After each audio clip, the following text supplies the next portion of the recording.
गांव की सादगी में एक अलग ही मिठास होती है। रिश्तों में अपनापन होता है और दिलों में सच्चाई। लेकिन यही छोटे छोटे रिश्ते कभी कभी बड़े इम्तिहान भी ले लेते हैं। जब झगड़े बढ़ते हैं तो फैसला होता है पंचायत में, और लोग कहते हैं पंच में परमेश्वर बसते हैं। यानी जब कोई पंच बनता है तो वो सिर्फ इंसान नहीं रहता, वो न्याय का रूप बन जाता है।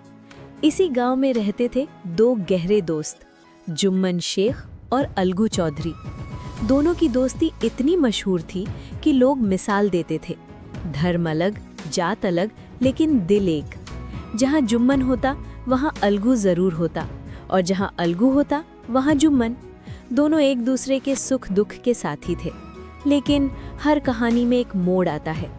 जुम्मन की एक बूढ़ी खाला थी, अकेली, बेबस और सहारे की तलाश में। उसके पास थोड़ी सी जमीन थी। उसने सोचा अपने ही के नाम कर दूं, कम से कम बुढ़ापा तो कट जाएगा। और उसने अपनी सारी जमीन जुम्मन के नाम कर दी, बस एक शर्त पर कि वो उसे जिंदगी भर संभालेगा।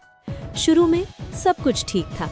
खाला की खूब सेवा होती, अच्छा खाना, इज्जत, प्यार। लेकिन धीरे धीरे सब बदलने लगा। अब वही खाला जो कभी घर की इज्जत थी, अब बोझ बन गई थी। उसे सूखी रोटी मिलती, कभी कभी वो भी नहीं। जुम्मन की पत्नी ताने मारती, और जुम्मन वो भी अब खामोश रहने लगा। खाला सब सहती रही, चुपचाप। लेकिन एक दिन उसका सब्र टूट गया। उसने कांपती आवाज में कहा, बेटा, मुझे हर महीने थोड़ा पैसा दे दिया करो, मैं अपना खर्च खुद चला लूंगी। और यहीं से कहानी ने करवट ली। जुम्मन ने ठंडे स्वर में जवाब दिया, हमने ऐसा कोई वादा नहीं किया था। जो मिलता है खाओ और चुप रहो। ये शब्द खाला के दिल में तीर की तरह लगे। अब उसे समझ आ गया था, उसे इंसाफ चाहिए। वो लाठी के सहारे गांव-गांव गई, हर दरवाजे पर गई, अपनी पीड़ा सुनाई। लेकिन सबने सुना, कोई आगे नहीं आया। आखिरकार पंचायत बैठी। अब सबसे बड़ा सवाल था, पंच कौन बनेगा? और तभी खाला ने एक नाम लिया, मैं अलगू चौधरी को पंच मानती हूँ। जुम्मन के चेहरे पर हल्की मुस्कान आ गई। उसे पूरा भरोसा था, मेरा दोस्त है, फैसला मेरे पक्ष में ही होगा। लेकिन क्या सच में ऐसा होगा? पंचायत शुरू हुई। खाला ने अपनी कहानी सुनाई, आंखों में आंसू, आवाज में दर्द। मैंने सब कुछ दे दिया और आज मुझे 2 वक्त की रोटी भी नहीं मिलती। अब बारी थी जुम्मन की। हमने इन्हें घर से नहीं निकाला, जितना बनता है करते हैं, ये बेवजह शिकायत करती हैं। सभी चुप थे। अब सबकी नजरें टिकी थीं अलगू चौधरी पर। अलगू के अंदर तूफान चल रहा था, एक तरफ दोस्ती, दूसरी तरफ न्याय।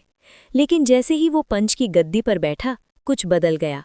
उसकी आवाज बदल गई, सोच बदल गई। अब वो सिर्फ अलगू नहीं था, वो न्याय था। और फिर उसने फैसला सुनाया, जुम्मन, या तो तुम खाला की पूरी देखभाल करो या उनकी जमीन उन्हें वापस कर दो। एक पल के लिए पूरा माहौल सन्नाटे में डूब गया। जुम्मन स्तब्ध था। उसे यकीन ही नहीं हुआ उसका अपना दोस्त उसके खिलाफ फैसला दे सकता है। उस दिन दोस्ती टूट गई। अब दोनों एक दूसरे से दूर हो गए, न बात न मुलाकात। लेकिन कहानी अभी खत्म नहीं हुई थी। कुछ समय बाद एक नया मामला सामने आया। अलगू ने अपने बैल समझू साहू को बेचे।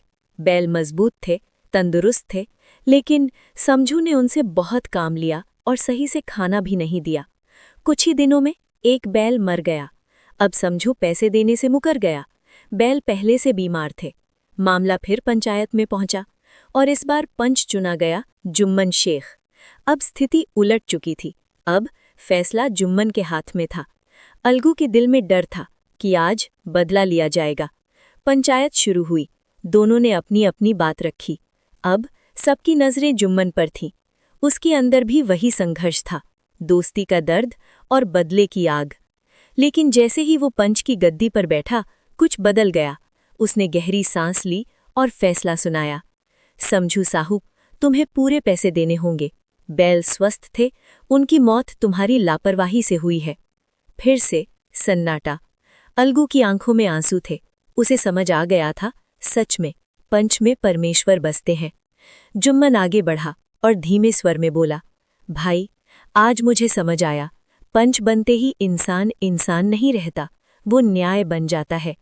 दोनों गले मिले और पुरानी दोस्ती फिर से लौट आई। सीख: जब इंसान अपने स्वार्थ से ऊपर उठकर सिर्फ सच और न्याय के लिए फैसला करता है, तभी उसमें परमेश्वर का वास होता है।